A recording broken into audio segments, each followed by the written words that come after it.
Listening test. You will hear a number of different recordings and you will have to answer questions on what you hear. You will have time to read the instructions and questions and you will be given time to check your work. All the recordings will be played once only. The test is in 4 parts. Now turn to part 1. You will hear a conversation between a man and a saleswoman. First, you have some time to look at questions 1 to 10.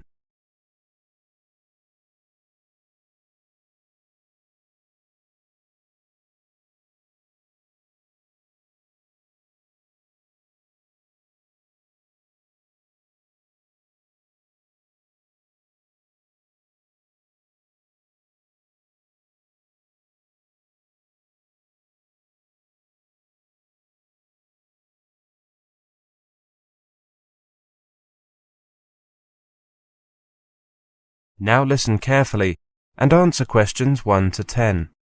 Good morning, sir. How can I help you? I'd like to rent a car, please. Certainly. What kind of car were you thinking of? Oh, a small or medium-sized one. Could you show me a brochure or leaflet with the different available types? Of course. We have one type of small car and 2 types of medium-sized ones. As you can see, the small type is called the Iota, and the medium ones are called the Combi and the Roadster. Thank you. I see the Iota offers 20 miles to the gallon in urban areas. Yes, it's certainly very economical. The Combi is almost as good at 18 miles to the gallon. The Roadster offers 17. Is that right? You're right. Of course, those mileages go up substantially when driving on motorways. Of course. I'll be driving around town. The only time I'll be using a motorway is from here, the airport, to the centre. I see. Well, I'd recommend the small Iota. Parking can be difficult in town, and it's a touch easier with a small vehicle. Yes, of course. Let me just look at prices before making a final decision. I'm here on business and will need the car for 4 days. The daily rate for the Iota is £20 plus tax. The Combi is £25 and the Roadster is £27. Again, those prices are before tax. The tax is 15%, right? Yes, so the total costs are £23, £28.75 and £31.05 per day, respectively. Do those prices include insurance? Yes, they do. However, the insurance only covers one driver, the one who signs the rental agreement. We can cover other drivers for an additional fee. That's okay. I'm here alone. Okay, I'll take the Iota. Oh, what about fuel costs? All of our cars have a full tank when customers take them.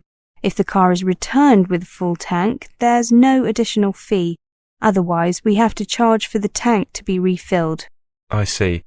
There's a filling station here at the airport, so I'll take care of that there when I return the car.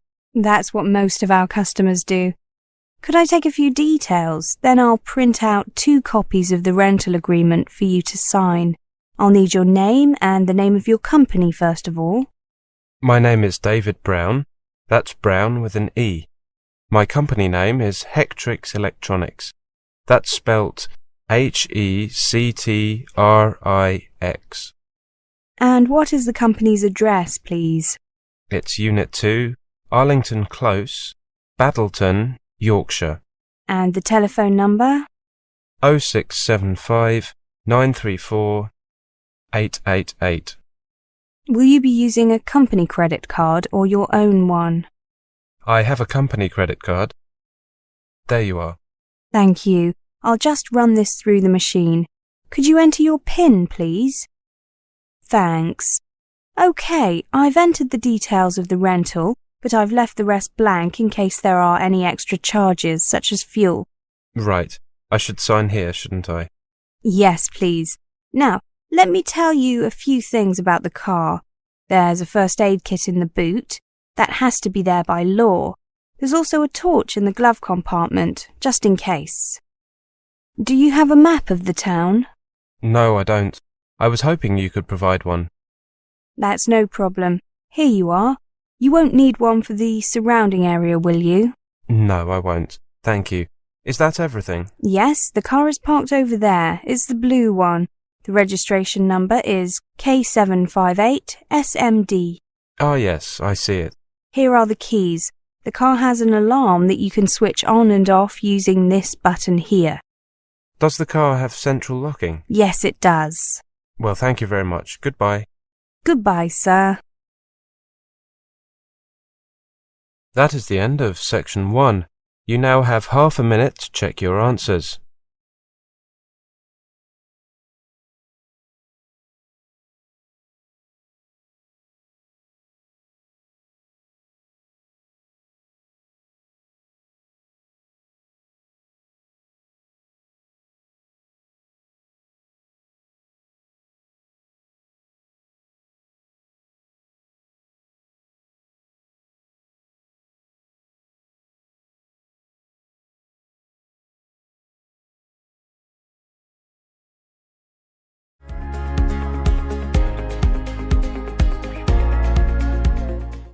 Part 2. You will hear a conversation between an interviewer and an interviewee. First, you have some time to look at questions 11 to 20.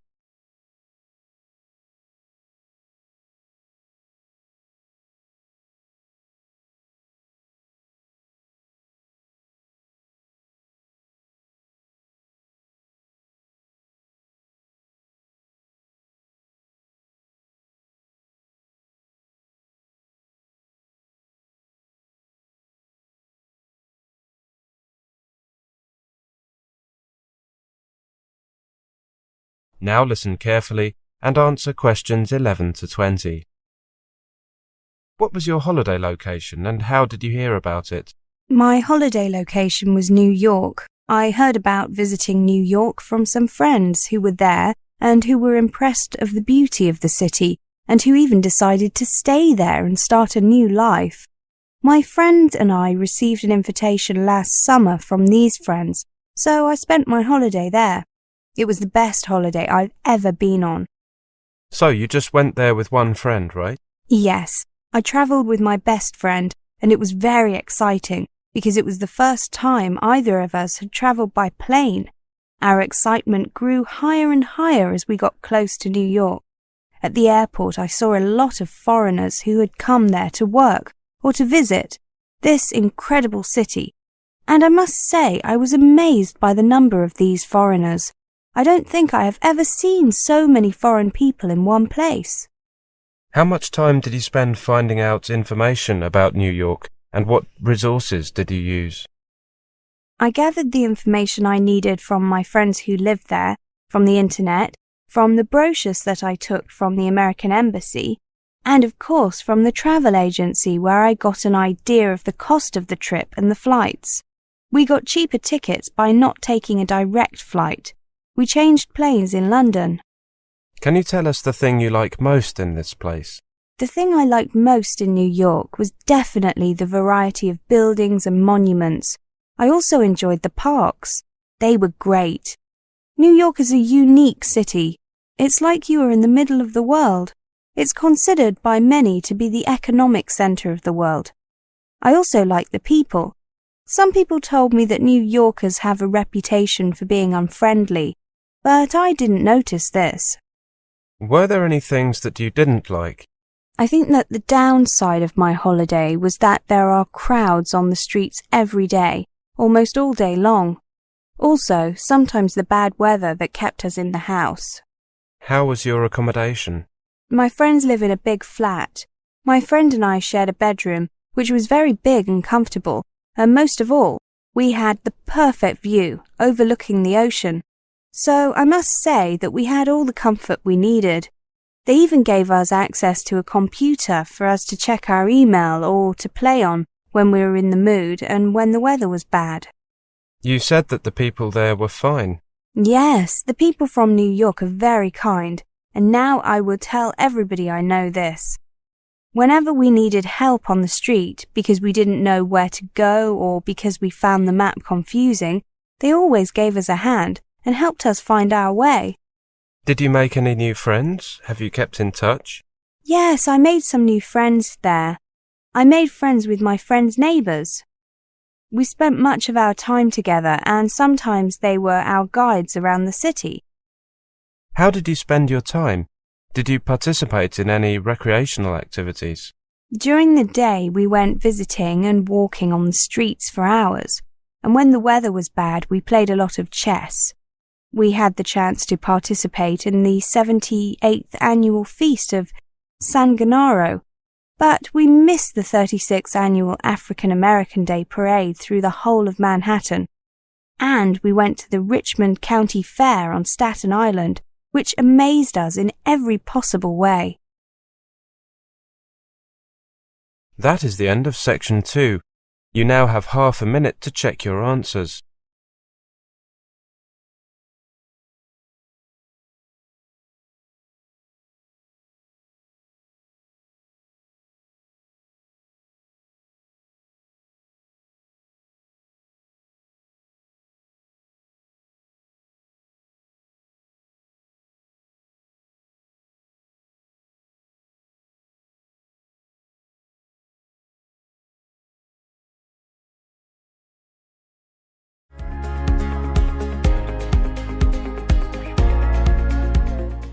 Part 3.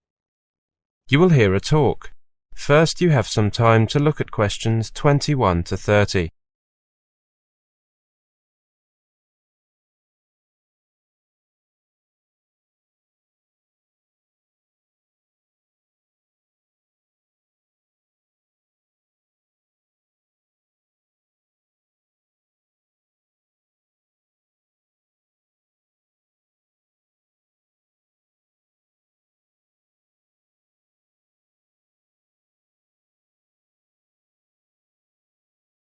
Now listen carefully and answer questions 21 to 30.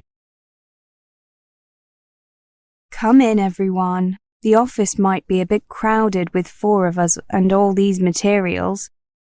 There's coffee over there, help yourselves.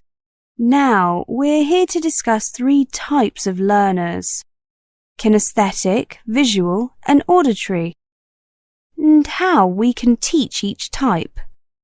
I gave each of you one of them to consider. Jack, can we look at yours first, please? You were assigned to kinesthetic learners, weren't you? Yes, I was. The first idea I had was using gestures, particularly finger gestures. Teachers can use them to emphasize stress on certain syllables. They can also use their fingers to write words in the air, spelling out the letters. The second thing is that the teacher can use the board. The teacher can ask students to spell words by going to the board and writing them up. The teacher could also ask students to write a letter each, in order. The teacher could put a poster on the board and students could go to the board with labels and label it as directed by the teacher. Another possibility is to ask students to organize words into categories on the board. Good. The important thing is to keep kinesthetic learners active, moving. Games are good for them. Jack, did you think of any? Yes, Helen. I thought of a couple. One is like charades. Divide the students into 2 or 3 teams. Give the students on one team some words and ask them to act them out. For example, if the word is cold, a student might shiver. The other teams have to guess the words. Good idea. Simple but effective. Well done. Tina? Well, I was asked to think about teaching visual learners. Flashcards are good in my opinion. The students can guess words from seeing part of the flashcard, which can be a word or a picture. Or the teacher can show students the flashcards very quickly. Maybe that's how flashcards got their name. Flashcards can also have different background colours depending on which part of speech they are. Noun, verb, adjective, adverb, etc. Students could also learn from their peers by highlighting words they don't know, in a text for example, then helping each other with unknown words. I know a good game for visual learners. Make a set of cards, half with words on and half with pictures. The cards are face down and students can turn over 2 at a time. If the word and picture match, they keep the cards. If they don't, they turn them face down again and the next student tries. Great idea. Visual learners are often good at categorizing words. Each page in the student's notebook refers to a category of words. Students write new words on the correct page in their notebook for faster recall. For example, page 1 might be food, and page 2 could be telephone phrases. Spider diagrams are good too. Yes, they are. Helen, you were assigned auditory learners. Okay, I had these ideas for teaching auditory learners. First, they could listen to a dictation and draw what they hear. For example, students listen to the teacher describing items of furniture and then draw them in the appropriate rooms of the house. Or the teacher could describe a picture. After the description, the teacher and students can see whose picture was closest to the original. Flashcards can also be used. Each student gets a flashcard and they hold up their card when they hear that word or phrase in a song, poem or story. Another way of using them is to go around the class, with each student adding a sentence to a story, including the word on their flashcard. Auditory learners can also learn using songs and music. Any suggestions? The teacher could give the students a text of a song, the lyrics with some words replaced by a rhyming word. Students then listen to the song and make corrections. That's a really good idea. Perfect for auditory learners. Well, thank you for your suggestions. I have a few other ideas you might consider. That is the end of section 3. You now have half a minute to check your answers.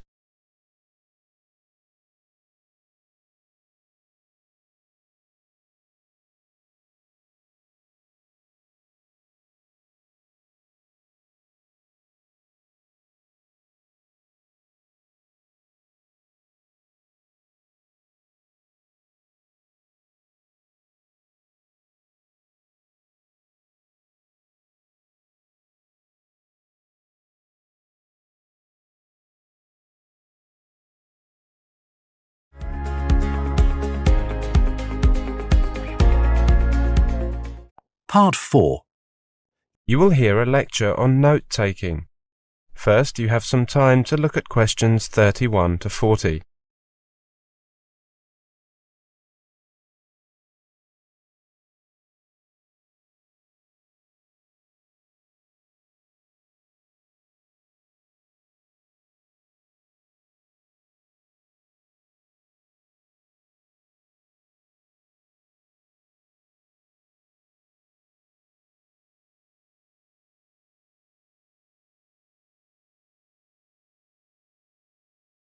Now listen carefully and answer questions 31 to 40.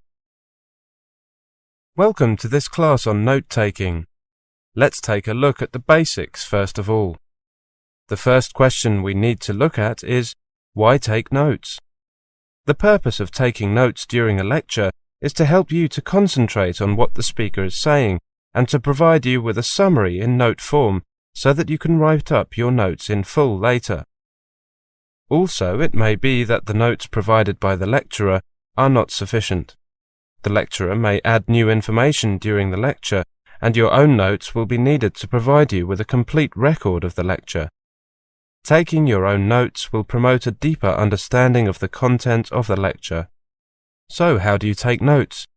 The general principle in note-taking is to reduce the language by shortening words and sentences.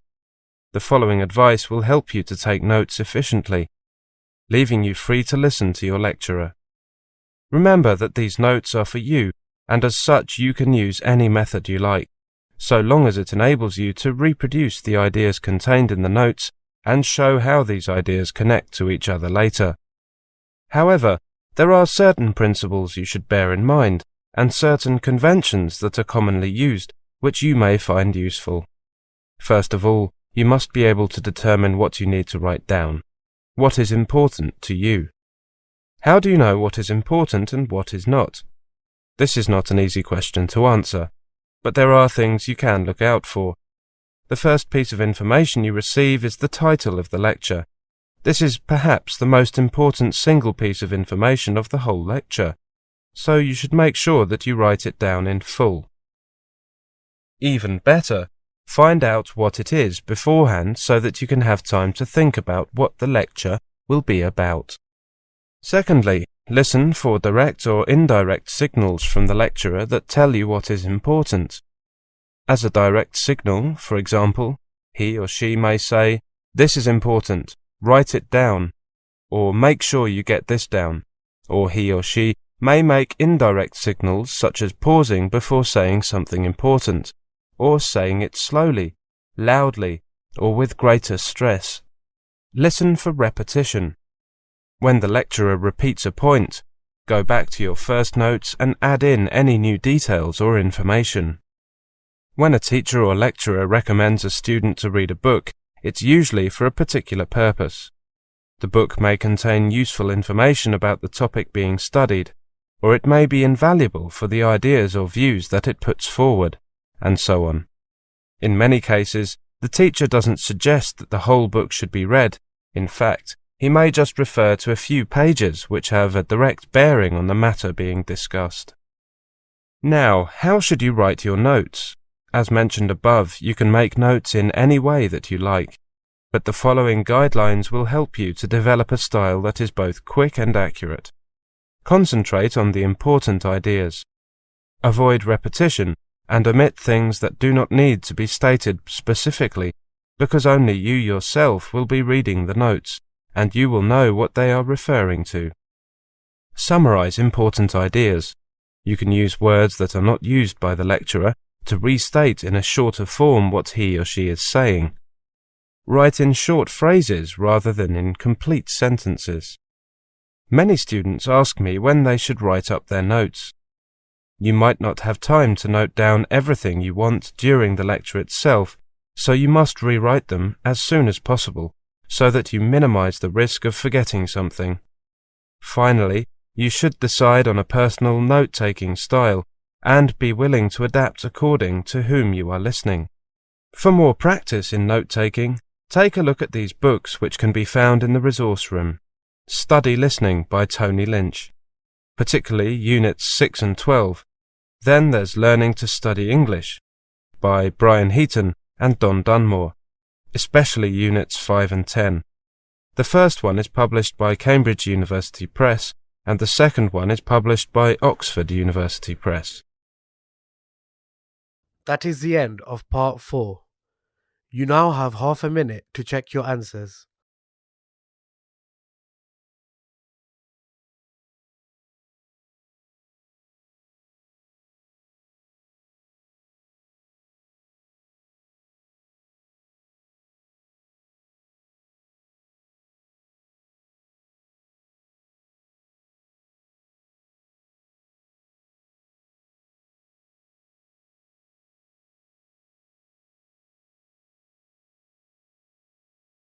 That is the end of the listening test.